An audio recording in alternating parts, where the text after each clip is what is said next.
Hello साथियों, स्वागत है एक बार फिर से आप सभी का आपका अपना परिवार माधव एनसीईआरटी क्लासेस में।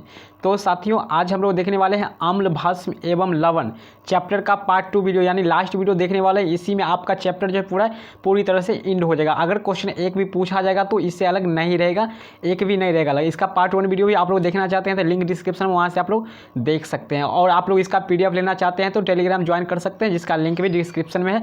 वहाँ से आप लोग को इसका सीधे PDF आपका सब्जेक्टिव भी मिल जाएगा। तो चलिए यहाँ पे दोस्तों, यहाँ पे पहला क्वेश्चन हम लोग देख लेते हैं। हमारा शरीर pH के कितने परास के बीच कार्य करता है? दोस्तों, हमारा शरीर जो है pH मान के कितने परास के बीच कार्य करता है? तो ध्यान रखिएगा 2.1 से 3.8 तक। राइट आंसर यहाँ पर सी जो है बिल्कुल करेक्ट हो जाएगा कि हमारा शरीर जो है 2.1 से 3.8 के बीच जो है हमारा शरीर कार्य करता है pH स्केल में। तो चलिए, आई होप आप लोग समझ गए होंगे। यहाँ पे आगे बात करते हैं। यहाँ पे 2 नंबर क्वेश्चन, पूरा मेथड पूरे कंसेप्ट के साथ बताऊंगा, एक भी क्वेश्चन छूटने नहीं दूंगा। चलिए, अम्लीय विलयन का pH मान क्या होता है? दोस्तों, अम्लीय विलयन का pH मान क्या होता है तो आपको बता चुके हैं इससे पिछले वाले वीडियो में भी। तो यहाँ 7 से कम होता है, ठीक है, याद रखिएगा।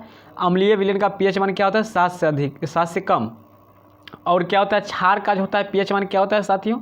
तो क्षार का जो pH मान होता है 7 से अधिक होता है, अर्थात 7 से अधिक जाइएगा 8, 9, 10 ये सभी होता है। और 7 जगह यहाँ पे देखिए, हम लोग तीसरा क्वेश्चन देख लेते हैं। यहाँ पे उदासीन विलयन का pH मान क्या होता है? तो दोस्तों, उदासीन विलयन का pH मान 7 होता है। राइट आंसर यहाँ पर बी जो है बिल्कुल सही हो जाएगा। ध्यान रखिएगा, शुद्ध जल का pH मान कितना होता है? 7 होता है। याद रखिएगा, ये क्वेश्चन भी काफ़ी इंपॉर्टेंट है। पूछा जाता है कि शुद्ध जल का pH मान कितना होता है? तो 7 होता है, क्योंकि जल जो है उदासीन है, ना ही अम्ल है ना ही भस्म है, तो उसको उदासीन कहते हैं। ठीक है, आई होप आप लोग समझ गए होंगे।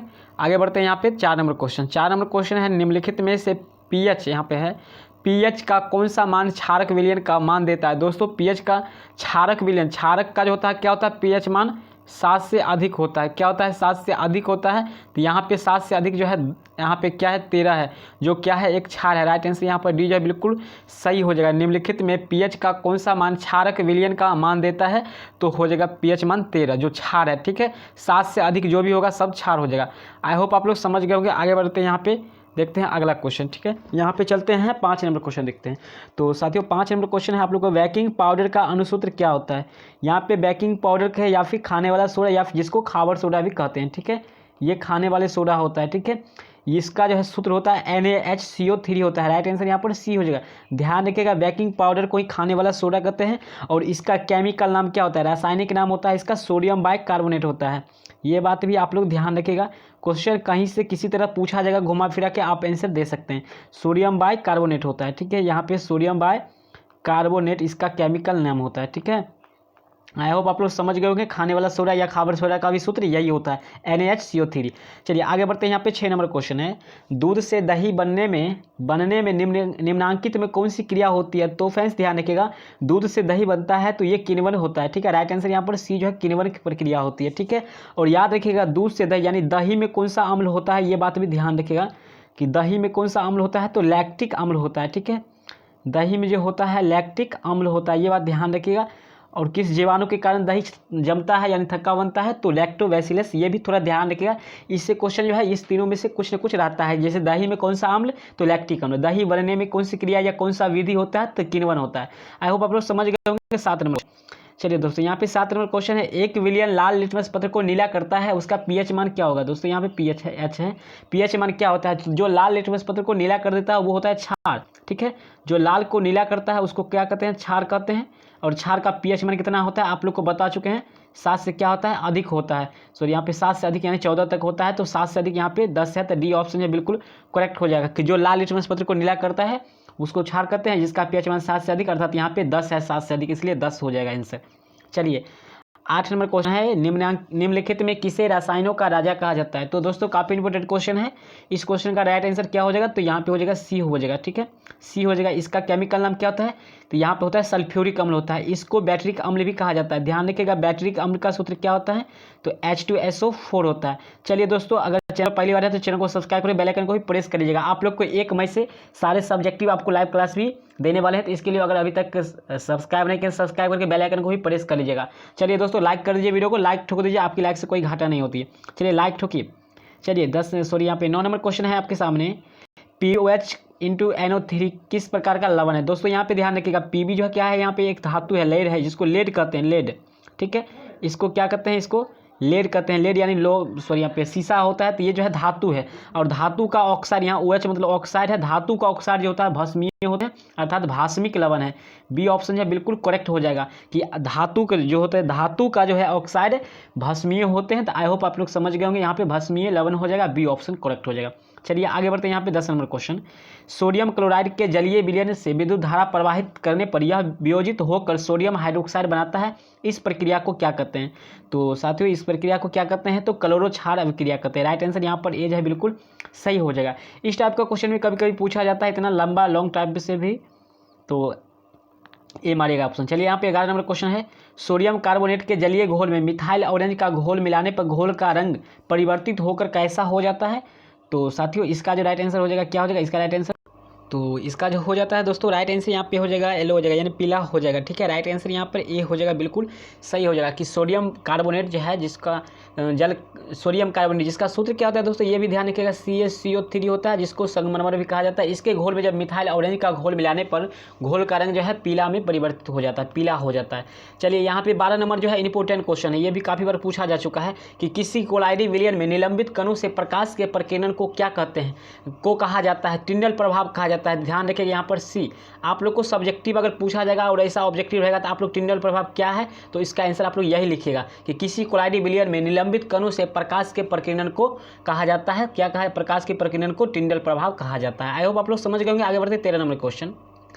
13 नंबर क्वेश्चन है, निम्नांकित में कौन हाइड्रोनियम आयन है? दोस्तों यहाँ पे देखिए आंसर थोड़ा यहाँ पे खत्म हो चुका है, मतलब मिट गया है, तो यहाँ पे हो जाएगा H3O+ हो जाएगा। ये जो है यहाँ पे हाइड्रोनियम आयन होता है। ठीक है, चलिए यहाँ पे 14 नंबर क्वेश्चन आगे बढ़ते हैं। यहाँ पे 14 नंबर, अम्ल विलयन में कौन सा आयन देता है? तो दोस्तों ये बता चुके हैं आपको पहले वाले वीडियो में भी, उसी क्लास में। तो अम्ल विलयन में कौन सा आयन देता है? तो अम्ल जो है विलयन में जो है H+ आयन देता है। राइट आंसर यहाँ पर सी हो जाएगा। और ये जो है OH- देता है, भस्म यानी क्षार जो होता है वो विलयन में क्या देते हैं? तो OH- देते हैं, हाइड्रोक्साइड आयन देते हैं। और अम्ल जो है विलयन में हाइड्रोजन आयन देते हैं, H+ आयन देते हैं। आई होप आप लोग समझ गए होंगे। आगे बढ़ते हैं 15 नंबर क्वेश्चन, किसी विलयन का pH मान 4 है तो विलयन कैसा होगा? दोस्तों आप लोग को पता होना चाहिए 7 से कम जिसका भी pH मान होगा सभी अम्ल होता है। ठीक है, 7 से कम यानी 1 2 3 4 5 6 तकला हो जाएगा, ये सभी क्षार अम्ल होता है। तो यहाँ पे pH मान 4 है तो ये क्या हो जाएगा? अम्ल हो जाएगा। राइट आंसर यहाँ पे ए जो है बिल्कुल करेक्ट हो जाएगा। चलिए आगे बढ़ते हैं। यहाँ पे हम लोग देखते हैं 16 नंबर क्वेश्चन, कास्टिक पोटास है। दोस्तों ध्यान रखिए, कास्टिक पोटास का सूत्र क्या होता है? तो यहाँ पर इसको पोटेशियम हाइड्रोक्साइड भी कहा जाता है। राइट आंसर यहाँ पर बी हो जाएगा, KOH हो जाएगा, इसको पोटेशियम हाइड्रोक्साइड भी कहा जाता है।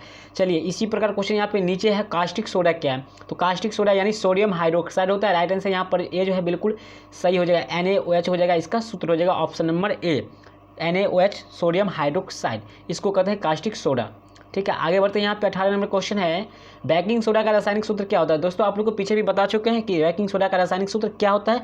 तो इसका आंसर आप लोग कमेंट करके जरूर बताइएगा कि बेकिंग सोडा, जिसको खाने वाला सोडा भी कहते हैं, खाबर सोडा भी कहते हैं, उसका सूत्र क्या होता है? उसका सूत्र क्या होता है आप लोग कमेंट कर सकते हैं।